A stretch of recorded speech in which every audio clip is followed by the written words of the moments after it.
Ebbene sì, amici bellini, è un percorso stranissimo che mi ha portato a prendere Kvara a 4 crediti, ma ne vogliamo parlare insieme perché le buste chiuse, si fa un fantacalcio star. Cominciamo!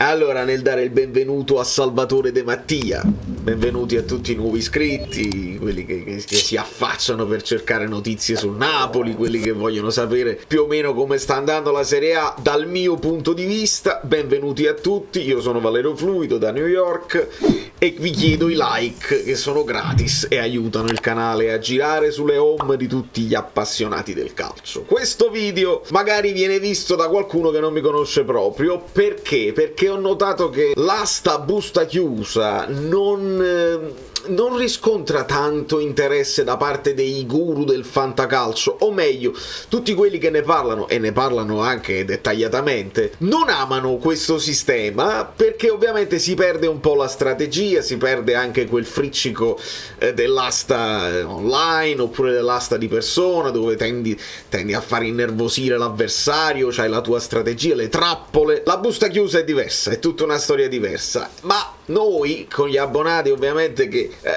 siamo in tutte le parti del mondo, è impossibile con il che fare essere online contemporaneamente tutti, siamo costretti a ricorrere all'asta a busta chiusa. Il che cosa vuol dire? Vuol dire che tu devi inventarti una rosa, devi pensare questo secondo me vale tot, non viene visto dagli altri che vale tot, allora io lo prendo perché poi, e quindi devi sviluppare, ma si devono fare varie tornate, perché tu la prima tornata non completi mai una rosa da 25, hai puntato 32 su Rabiot, qualcuno ne ha puntati 33, devi rifare tutto da capo. Di conseguenza vediamo com'è andata, e ci sono delle cose pazzesche. Allora andiamo a vedere più o meno, ci spostiamo con un abbraccio tattico, sì, spostiamo. Questo video serve anche a me, medesimo per il prossimo anno, perché io l'ho fatta anche l'anno scorso la busta chiusa, però poi dimentico com'è andata, quanto sono stati valutati certi giocatori, e questo video può aiutare anche il fluido del futuro a dire: tu ti sei comportato così, ti è andata bene oppure no. In questo caso io sono partito dall'idea di dividere il mio budget, è un'asta a 500 crediti, è una lega da 8, perché siamo 3 leghe tra tutti gli abbonati, quelli che poi sono più partecipi e sono più presenti. Abbiamo, qualcuno è venuto meno all'ultimo, tutto, qualcuno si è dimenticato, insomma siamo alla fine 24 squadre belle attive che non vengono mai meno, e quindi ci siamo divisi in 3 serie. Ho pensato, dividiamo il budget per percentuali come fanno quelli bravi. Ho pensato, voglio dare il 50 crediti, quindi il 10% ai portieri. Secondo me il portiere deve essere affidabile, non voglio pensarci troppo. Un 10% ai difensori, un 30% ai centrocampisti e un 50% agli attaccanti. Quindi 250 crediti per gli attaccanti, 150 per i centrocampisti e anche 50 per i difensori. 50 per i difensori sono un po' pochini, però se tu pensi di avere di impostare la tua formazione su un 3-4-3, ricordiamo questo è classic, vediamo adesso se mettiamo il modificatore. Molti erano in favore del modificatore della difesa, a me nella mia strategia mi cambia poco, questo chiariamolo subito. Di conseguenza uno deve partire con delle idee, il portiere, secondo te quale sarà la migliore difesa del campionato? E quindi io la prima regola è non prendere mai i giocatori del Napoli, ed è una regola tutta mia che viene condivisa poi da alcuni dei partecipanti della mia asta. Noi abbiamo pure questo problema, siamo tutti tifosi del Napoli, di conseguenza c'è chi si fionda sui giocatori del Napoli perché è innamorato dei giocatori del Napoli e chi li evita come la peste proprio per il discorso opposto: se lo prendo farà una stagione tremenda e quindi va male la mia squadra. C'è tutta questa psicologia dietro, ma quest'anno io sono venuto meno alla mia stessa strategia perché ho visto delle occasioni e sapevo che i miei compagni d'asta avrebbero pensato che io avrei probabilmente pensato che mi sto perdendo con i congiuntivi, insomma nessuno credeva che io puntassi sui giocatori del Napoli, e così poi non è stato. Insomma la mia idea era Sommers, il mio preferito in porta era Sommers, e prendere quindi poi dopo Audero come secondo portiere molto affidabile, e anche Di Gennaro, fare il terzetto dell'Inter che li vedo molto molto solidi in difesa, hanno cominciato fortissimo, più di Maignan, che però è comunque un portiere di grandissimo livello e ti fa anche la prestazione da parata straordinaria che porta voti alti, e insomma questa era la mia idea iniziale. Poi mi sono detto prendiamocelo un portiere che è magari titolare e che non viene puntato nella prima tornata, perché nella prima tornata secondo me di Astechiusi tu devi puntare sui grossi, non devi andare a prendere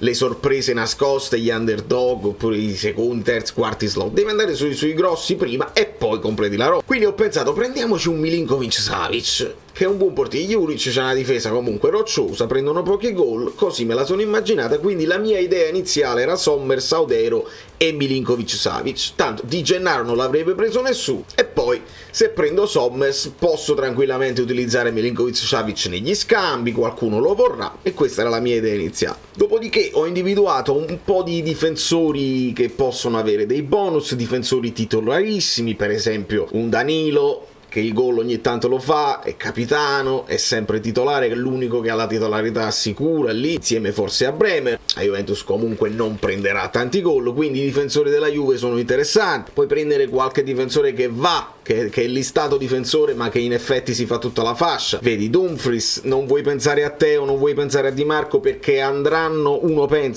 subito a costi elevatissimi. Magari un Dumfries è meno visto rispetto agli altri due, o lo stesso Di Lorenzo, e quindi questa era la mia idea iniziale, completando poi il resto del centrocampo, perché questa tornata non è andata bene, quindi andiamoci con calma. Il centrocampo con altre idee di centrocampisti che magari giocano in attacco, come Zaccagni, come Pulisic, come lo stesso Lindstrom, perché adesso è un equivoco tattico Lindstrom, ma secondo me in questo momento, visto che Garcia l'ha utilizzato subito, l'ha buttato subito nella mischia, evidentemente si fida del ragazzo, e quindi ho cominciato a mettere anche delle puntate basse, per esempio Lindstrom a 2, ho puntato il Lazovic a 2 che va sempre bene nel Verona, alla fine va fino in fondo alla fascia, qualche gol lo fa, insomma questa è stata la situazione. Dopodiché per quanto riguarda gli attaccanti avevo delle idee, le idee erano Lukaku, secondo me sarà titolarissimo, Mourinho farà la squadra intorno a lui, Berardi che nel Sassuolo fa la differenza ovviamente, e ho puntato abbastanza forte anche su Leao e su Vlahovic, che secondo me faranno un'ottima stagione. Dopodiché mi sono reso conto che questi secondo me non crederanno mai che io punto su Kvara, e ho puntato forte su Kvara, ho puntato 77. Dopodiché cosa succede? Che scade la prima tornata e io mi porto a casa effettivamente Kvara, perché nessuno aveva puntato tanto, qualcuno aveva puntato 39, anche poco. Ma la prima tornata, può succedere di tutto nella prima tornata, ma ci siamo resi conto che c'erano troppe squadre inattive, perché all'inizio noi avevamo aperto la tornata con 4 gironi, troppe squadre inattive, allora era facile che qualcuno aveva già praticamente comprato quasi tutta la rosa, insomma abbiamo dovuto liberare le squadre non attive che non avevano partecipato alla rosa e abbiamo dovuto rifare la tornata. Di conseguenza, finita la prima tornata, si è giocato quasi a carte scoperte, perché si vedeva quanto ognuno aveva puntato sugli obiettivi principali della prima tornata, e lì doveva partire la strategia. Cosa farà il mio avversario? Continuerà a puntare su quelli che aveva puntato prima, punterà un po' di più, perché magari poi tu dici l'avversario quella me l'aveva soffiato a 33, metto 34 così me lo prendo, i suoi calcoli erano così, ma magari quello avrebbe messo 35 o avrebbe cambiato completamente la strategia. Io ho cambiato completamente la strategia e ho fatto una strategia che ho chiamato strategia pallata. La strategia pallata si sviluppa così: un portiere forte più uno per gli scambi. Insomma, io ho puntato fortissimo sui portieri, facendo offerte per Maignan, Sommers e Milinkovic-Savic, in modo tale che se li prendo tutti e due, Sommers e Maignan, poi c'ho uno forte per gli scambi. Dopodiché difesa spendo pochissimo, prendo dei giocatori che mi piacciono, però punto poco. Quindi perché la pallata? Perché dal portiere la palla deve scavalcare difesa e centrocampo, e volevo avere tanto budget per gli attaccanti. Quindi una difesa in equilibrio più una stella, perché una stella la volevo, e ho puntato su Di Lorenzo, proprio andando contro tutte le mie conferme, le mie idee principali. Punto 53 su Di Lorenzo, e poi tutti gli altri a 2, a 3, a 4 e Danilo solo a 9, che era quello che vi siete. A centrocampo solo scommesse, più quello che mi ha impressionato di più come impatto, che è un centrocampista che gioca in attacco, che è Pulisic del Milan. Quindi lì ho puntato forte, puntando 63, dopodiché in attacco ho fatto un macello. Perché in attacco avevo pensato, adesso punto forte su Berardi, punto abbastanza forte su Lukaku, continuo a offrire qualcosa per Vlahovic, e poi la punta di Gasperini, che lo consigliano tutti, è sempre una punta che alla fine performa benissimo. Ma non è andata proprio come pensavo, perché poi scopriremo che gli 82 di Berardi, gli 82 crediti che avevo puntato su Berardi non bastavano, perché c'era qualcuno che aveva offerto 91. Per fortuna, in ultima istanza, quando mi trovavo a fare le offerte per gli attaccanti, io a Kvara non ci avevo più pensato, ho detto no, secondo me adesso hanno visto quanto avevo offerto, offriranno un po' di più, eccetera eccetera. Mi rendo conto che nessuno aveva offerto per Kvara e ho offerto 4 crediti per Kvara, perché poi mi trovavo con i miei calcoli mantenendo qualcosa di crediti per la terza tornata e per gli eventuali scambi. Ho detto se va bene a 4 va bene a 4, che poi 4 è il numero perfetto quando il Napoli deciderà tra 33 anni di vincere il quarto scudetto. 4. E quindi la strategia pallata ha funzionato in parte, perché non riesco a prendere Sommers, perché i miei 29 non sono bastati, ma i 31 al mio avversario sì, ma ho preso Maignan e sono contento comunque col portiere del Milan. In difesa Danilo, Dumfries lo perdo anche Smalling, che era una delle idee mie iniziali, però metto a segno il colpo ciao, il colpo Quadrado a 2, che poi doveva essere il sostituto di Dumfries, quindi Quadrado a 2 non lo so, però Simone Inzaghi li cambia spesso gli esterni, il voto alla fine quasi lo prendono quasi sempre, anche se non è titolare. E poi cambio strategia, perché avevo intenzione di prendere Milenkovic della Fiorentina, che qualche bonus te lo porta sempre, però poi mi sono guardato intorno, ma è possibile che nessuno ha offerto niente per Rachmani? Vedete cosa significa fare un'asta poi all'interno di tutti i tifosi del Napoli che sanno le cose? Rachmani non ti porta grande bonus, Rachmani in questo momento stanno dicendo tutti quanti ma senza Kim Rachmani soffre un pochino. Rachmani a 2 va preso, a parte che ti può fare qualche gol, però è titolare inamovibile, è uno che la prestazione di solito te la porta a casa. Ho visto che nessuno aveva offerto niente per Rachmani e mi sono buttato su Rachmani a 2. Di conseguenza, la seconda o la terza tornata non lo so nemmeno più io, sono stati dei giorni proprio complicati per fare tutte queste cose. Mi sono scritto una serie di nomi interessanti per me: Bonaventura, Candreva, Cataldi, Ciucueze, Felipe Anderson, Frattesi, Camada, Lobotka, Luis Alberto, Pellegrini, Reindiers e UEA, per esempio per il centrocampo. Mi sono reso conto dove non ci fosse concorrenza e ho preso Frattesi a 1. Perché nessuno la voleva, nessuno ha pensato, tutti hanno pensato evidentemente a Frattesi sicuramente va troppo punto su qualche altro, oppure non hanno controllato se c'era già la busta pronta, a busta chiusa, non sai chi ha offerto, non sai quanto ha offerto, però lo puoi vedere dal sito. Nessuno Frattesi, quindi ho preso Frattesi a 1, ho preso Kamada a 1, mi sono tolto Vlasic, tenevo l'idea di prendere Vlasic forte, però Kamada, Lazio, sai, così. Ho preso Pellegrini a 1, via Lazovic, e lo stesso ho fatto per gli attaccanti, dove ho identificato Chiesa, Dybala, Kvara, Leao, Zapata. Troppa concorrenza per Leao, troppa concorrenza per gli altri. Prendo Chiesa a 2 e prendo Kvara a 4. Stesso dicasi per i difensori, quelli là proprio forti. Via. Pavard, perché non si sa ancora, nessuno si era fidato subito. Prendo Pavard, prendo Rachmani. Quindi la situazione adesso è: alla fine della terza tornata, che è finita nel momento in cui è uscito questo video, tutte le squadre dovrebbero essere complete, perché siamo alla terza tornata, e gli ultimi acquisti che mi erano rimasti da fare erano un difensore, perché Francesco mi ha rubato l'idea di Kolasinac dell'Atalanta, che secondo me era un ottimo prospetto, e poi mi serve un altro attaccante, perché mi hanno preso Laurienté, che era l'ultimo di quelli rimasti molto interessanti, però io pensavo vabbè, c'ho un sacco di soldi rimasti, offro 54 per Laurienté, sto a posto. Ho preso Kvara con 4 e invece no, Mike, il principe dei Bellini, offre 120, ma perché poi questo è il bello poi delle tornate, che alla fine tu sei costretto a spendere tutto il tuo budget anche per giocatori che non li valgono, perché devi occupare gli slot. Se ti serve un attaccante, un Laurienté lo paghi anche 120, e quindi mi serviva un attaccante e un difensore. Le scelte tra i difensori rimasti, onestamente c'era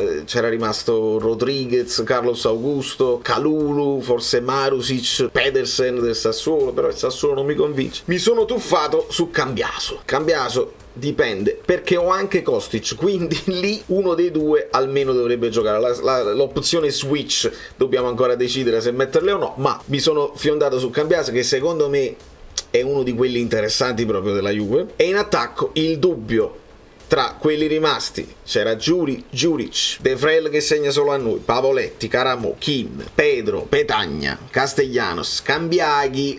Su Cambiaghi ci ho dovuto pensare tanto. Azmoun, Sanchez, Lapadula, Abram, Touré che è infortunato, Okafor. Insomma, questi erano quelli rimasti, quelli che stavano già sotto le grinfie degli altri fantallenatori affamati. C'erano Muriel, Jovic, perché Giroud questi infortuni da valutare, Lucca, Carlston, e io ho scelto Banda. E se è andato tutto bene, perché adesso finisco l'editing del video, vado a dormire, mi sveglio e controllo, e Banda io l'ho pagato 103.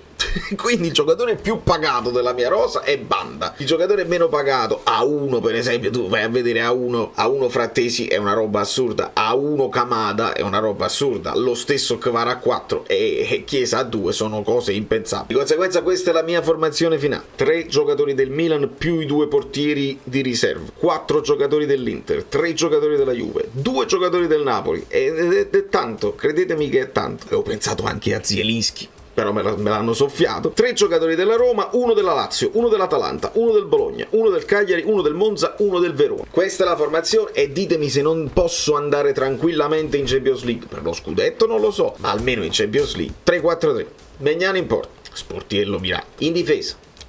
Partiamo con un'idea di Rachmani, Ciao, Danilo, i loro sostituti. Mancini della Roma giocherà sempre, ma io non lo vorrò far giocare mai perché ha munizione sicura, però a uno te lo devi prendere. Pavard dell'Inter, che vediamo se diventerà titolare. Doig del Verona, un pupillo che mi sta piacendo come si sta muovendo, secondo me la scommessa che si può vincere. Quadrado, quando giocherà qualche fallo se lo può prendere. E Cambiaso. A centrocampo la stella è sicuramente Pulisic, perché è a tutti gli effetti un attaccante. Barella preso a 3, dimenticato da tutti, è un affare che andava a fare. Pellegrini a 1, anche lui dimenticato. Kamada a 1. In panchina El Shaarawy, che non so quanto giocherà, però a 1 te lo completi, la rosa va benissimo. Frattesi, perché se non gioca Barella gioca Frattesi sicuramente. Pessina del Monza, che secondo me è uno di quelli che ti porta la prestazione a casa. E Kostic a 1. Kostic era un mio titolarissimo l'anno scorso, Allegri ci faceva grandi affidamento. Quest'anno non lo so se tatticamente si inquadra nelle cose, una partita l'ha saltata, un'altra l'ha giocata, insomma vediamo, ma Kostic a 1 è un buon colpo. E in attacco Chiesa, Scamacca, Kvara. Ora, se io non rovino, se Kvara va male è tutta colpa mia, quindi venite qua e mi dite che cosa hai combinato, è tutta colpa mia e lo so, però questa è stata la strategia: Chiesa, Scamacca, Kvara. Devo sperare in una grande stagione di Scamacca, perché non ho grandissimi bomber a colpo sicuro. Non ho Osimhen, non ho Lukaku, non ho Vlahovic, non ho Lautaro. Ho preso Luvumbo, che secondo me è un buon prospetto del Cagliari. Zirkzee, perché alla fine è uno dei miei pupilli e dovrebbe essere titolare inamovibile in questo Bologna senza Arnautovic, e l'ho pagato 56 perché quando si aumentano le tornate devi spendere per accaparrarteli. E poi Banda a 103. La panchina costa di più dei titolari, ma questa è la cosa particolare di questo gioco. Per sfizio andiamo a vedere velocissimamente le rose un po' di tutti. Le ho messi in ordine di acquisto, qualcuno ha fatto qualche follia, perché poi il bello è vedere, sì, tu hai preso Kvara a 4, ma nelle altre leghe, nelle altre 2 leghe a quanto è andato?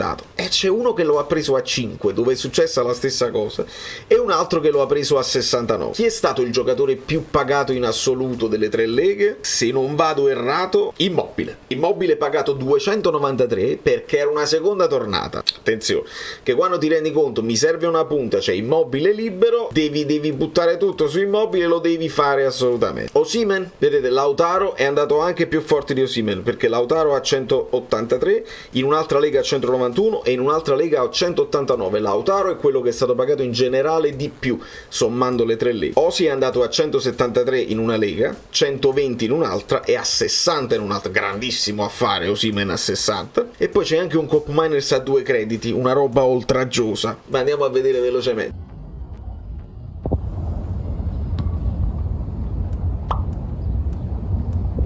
Lionar, che tra l'altro mi aiuta anche nell'organizzazione delle leghe, mi ha soffiato Vlahovic, puntando fortissimo su di lui. Zaccagni a 60, molto bene. Questa è una squadra che sicuramente sbilanciata in attacco, che dei gol te li assicura.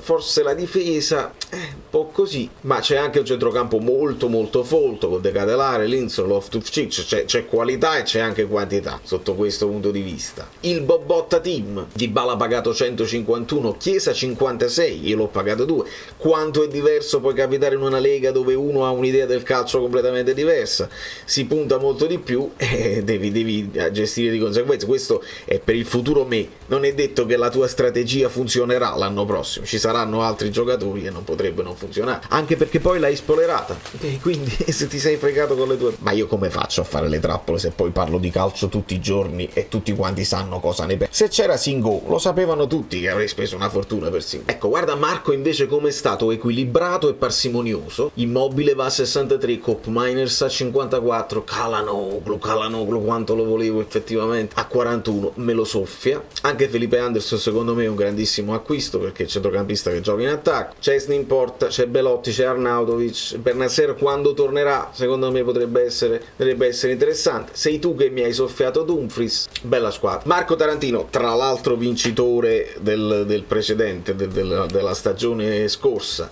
e devi sempre avere paura di quelli che sono esperti. Leao 93, Berardi 91, sei tu che mi hai fregato Berardi, Baldanzi, Thuram, anche era un'idea mia Thuram ma poi ci ho rinunciato, Nico Gonzalez, Mkhitaryan, Smalling, Oliveira, Lazovic, vedi, per alcune cose si risparmia, però sono giocatori di grande solidità. Scurs, sì, Francesco Fucci per esempio va forte su Osimhen, va forte su Di Lorenzo, va fortissimo anche su Lukaku e c'ha un bell'impianto iniziale bello pesante. I portieri del Napoli, Kolasinac me l'hai fregato tu, e poi alcune scommesse che devono andare bene, però c'hai un impianto molto forte là davanti. Levita in un'altra lega, quindi vedete di nuovo Lautaro Martinez, perché questa è un'altra lega, lui lo paga 191 e Levitan è uno dei nostri, è uno di quelli che sacrifica il fantacalcio per affossare i giocatori delle squadre avversarie. Si dice sfortunato, come tutti noi pensiamo di essere sfortunatissimi al fantacalcio. Metterà Lautaro Martinez in campo, Lautaro Martinez imbeccherà delle giornate i gol sbagliati sotto porta, qualche ammonizione di troppo, e dovete ringraziare poi Levitan Artemius Blu che lo fa per noi, lo fa con Leao, lo fa con Barella e lo ha fatto purtroppo anche con Politano, è stato costretto a prenderlo, ecco perché poi Politano si infortuna. Sono cose di vibrazioni esoteriche che non si possono spiegare. Questa è la squadretta mia, che vedete adesso manca Banda e Cambiaso, però sono abbastanza soddisfatto. Se prendi questi giocatori sulla carta sono è veramente un bel 3-4-3, anche abbastanza equilibrato se lo vediamo in campo in un'immaginaria partita reale. Come bonus non lo so quanti bonus mi danno questi giocatori, perché non ci sono tanti e dipenderà tanto dalla stagione che fa Kvara, dipenderà tanto dalla stagione di Kvara, però sai, Chiesa può spostare degli equilibri se non si infortuna, dipende tutto da Allegri, anche perché ho questi 3 giocatori della Juve, vediamo. Manu anche lui va di equilibrio, punta moderatamente su Berardi, moderatamente su Lissalberto, c'è Zielinski, c'è Dumfries, c'è Nzola, Retegui, tutti i giocatori che giocano, che sono titolari, non nomi altisonanti, ma la squadra alla fine se la porta a casa. Idem Real Ibiza, vedi, non spese folli, c'è Zapata, c'è Sommers, però c'è Retegui, Bremer che ti porta delle cose, Posch sicuramente, Ngonge è molto interessante, e poi c'è Fabio Versatile che invece va forte su Teo Hernandez e lo sta pure cercando di utilizzare per gli scambi, perché vuole qualcosa di forte in attacco, perché in attacco in questo momento Pinamonti, Dia, Bonazzoli, Simeone e poca roba, deve aver fatto qualche altra offerta per gli attaccanti rimasti, lo scoprirò appena mi sveglio, però questa è la situazione. Michele anche lui molto equilibrato, senza spese folli, prende Giroud, prende Rabiot, Petre Magnani, Di Marco, Reindiers, Thuram, Pellegrini, mica male questa squadra, Bremer, Romagnoli, Spinazzola, Guendouzi, secondo me Guendouzi molto sottovalutato, ma secondo me diventerà titolare a spese del mio Kamada, ma Guendouzi potrebbe diventare titolare. C'è Kvara a 5, questa squadra è una roba da ufficio inchiesta. Complimenti a Michele, prende pure c'ha Milinkovic, Savic, Provedel, chi è l'altro portiere, e Magnan. C'hai 3 portieri titolarissimi, fortissimi, potrà fare degli scambi. Pastoni dell'Inter preso a 2, questo qua, attenzione, Attenzione amiche, questo è il mio giocatore preferito, per Osimhen, il giocatore preferito, che ha dovuto fare ovviamente la follia per Immobile. C'è Pulisic, c'è Zaccagni, c'è Koop Meiners preso a 2 che è un'altra follia, e poi delle scommesse, ha piazzato delle scommessine tutte a 1, la squadra si completa da solo, c'ha quelle stelle là davanti, probabilmente darà del filo da torcere. L'ottimo Peppe Di Palma va anche lui di equilibrio con Scamacca, Vlahovic, Chukwueze, Milik, Strefez. Anche io stavo pensando a Milik, quanto giocherà non lo potremo mai sapere. C'è Sessis e Nico Gonzalez, mica male, e anche Fonoluccio era uno che degli ultimi slot, se ci fosse stato un posto libero, Fonoluccio era interessante. E qua si è puntato forte, vedi Vincenzone, si è puntato forte su Osimhen, su Koop Meiners. C'è Spinazzola, pagato secondo me tanto, però c'hai un punto, una stella per ogni reparto. Poi qua devi decidere se puntare sul portiere del Bologna o sul portiere dell'Empoli, ma ci sta come scelta. E poi varie scommessine tutte a 1. Il Principe dei Bellini mi mette in difficoltà, perché fa una bella squadra, mi ha conteso diversi giocatori. Laurienté è l'ultimo della lista, Samardžić speso tanto, ma perché era una tornata successiva. Beltran, che è proprio la scommessa da capire se si vince o no. Rabiot è fortissimo, Dybala, Lookman, c'è Provedel, Milinkovic, Savic e anche Skorupski, Bastoni, Scalvini, Lukumi, c'è Chukwueze pagato pochissimo, Zola, bella squadra. Alessandro il Fiore, puntato fortissimo su Theo Hernandez, che vedete che per lui è andato a 70. Saranno Lukaku, Lukman, già mi piace tanto, Felipe Anderson, Sommer, Pavard, Posch, bella squadra. C'è pure Laurienté, Lazio, mamma mia cosa hai combinato Alessandro, mamma mia, bella squadra proprio. Se a uno ci sta che dira, Lindstrom, Marusic, Calderone, Di Gregorio, Audero che so forte, hai fatto una bella squadra. Qui è andato a pochissimo per Nicchi il Napoli Calcio, è andato Osimhen a pochissimo. Di Lorenzo, vedi anche qui c'è la coppia Osimhen Di Lorenzo, le certezze del tifoso del Napoli. Candreva pagato anche parecchio, ma ci sta come secondo slot. Zirkzee, Arnautovic, c'è il portiere del Napoli, Bonaventura che pure era un nome nascosto che volevo prendere, Mario Rui, Simeone ci sta come acquisto se hai preso ovviamente Osimhen, e Lupumbo attenzione a Lupumbo. E qui Kvara preso a 69 con Theo Hernandez, con Zielinski e Orsolini. Bell'impianto di squadra anche questo per Brockfire. Nico Gonzalez, Reindiers, mica male. Qua c'è anche la scommessa di Caiuste, speriamo che la vinci amico mio. Zortea, mica male. Foloruncio, si vede che è una lega fatta da tifosi esperti dei giocatori del Napoli. Di Lorenzo pagato 40, il top acquisto di Dani, con Çalhanoğlu 40, Candreva 30, Ngonge, Pinamonti, Kristovic. Bisogna vedere adesso se c'è stato un infortunio, andiamo a capire bene, perché questo era un profilo molto interessante del Lecce. Decatelare la scommessa che tutti stanno cercando di capire se si vince o no. C'è Dumfries, c'è Harrui, c'è Colpani, Duda che è pure molto interessante, Juan Jesus che alla fine se non gioca Juan Jesus c'è Nathan, quindi è una scelta logica. Fabian, Duncan, anche i giocatori che si sono fatti vedere nell'ultima giornata, bella squadra anche Dani. E i lamentini puntano forte su Vlahovic, Scamacca. Che attacco è questo, con Samardžić dietro le punte, Barella, Thuram, Dybala. Questo attacco è illegale. Vlahovic, Scamacca, Immobile, Giroud, Thuram e Dybala. Come avete pensato di lasciargli tutti questi giocatori a questo qua? Dopodiché l'amico Gazzella Bella punta anche su Bastoni, su Loftus-Cheek, su Strefez, c'hai Casale, Zappacosta, Danilo, hai preso Frattesi, hai preso Pellegrini. Questa squadra, hai preso pure Lobotka 1, questa squadra secondo me, attenzione. E vediamo anche la Longobarda di Claudietta, Lukaku, Chiesa, ha ricreato una coppia interessante perché Lukaku poteva andare alla Juve. Lukaku, Chiesa, Zaccagni, Zirkzee, Pulisic, Retegui, già mi piace tantissimo. Rabiot, Bennassere quando tornerà, Guendouzi, buongiorno Damiano, Pavard, bella squadra anche per Claudia. Giuliano punta forte su Lautaro Martinez e prende anche Leao, quindi se non è Milan è l'Inter, e se funziona il Milan in porta. Politano, Bardanzi, Conè, Lindstrom, Lucca, c'è da capire se sarà il titolare dell'Udinese, Doig che piaceva pure a me. Questi colpi a 1 sono tutti ben piazzati. E il Real Dobaglio invece punta fortissimo su Lookman. Questa è una seconda tornata, perché non si puntano 157 su Lookman se non ti serve. Ma hai anche Berardi, hai Felipe Anderson e Luis Alberto, Sommer in porta, mica male, Smalling piace tanto, come Mkhitaryan, come Rachmani e Nandez, che in pochi ci hanno puntato, ma secondo me qualche bonus te lo garantisce, come Vlahovic, come Vlasic. Laurientenzo, una bella squadra anche questa. Francesco è invece un po' più nostalgico, la squadra si chiama Kim, Arnautovic, Zapata, Di Marco, Milik, Dia, proprio dell'importa, Chukwueze, Lazovic, Baschirotto, che pure è un all time favorite un po' di tutti, c'è Kamada, c'è Ciao, niente male. E questo è quanto, ce ne daremo di santa ragione, ci faremo del male, ci divertiremo tantissimo, visto che questo è un video leggero, leggerissimo, che è un po' più ludico rispetto alle nostre analisi, alle volte anche troppo serie sul calcio, la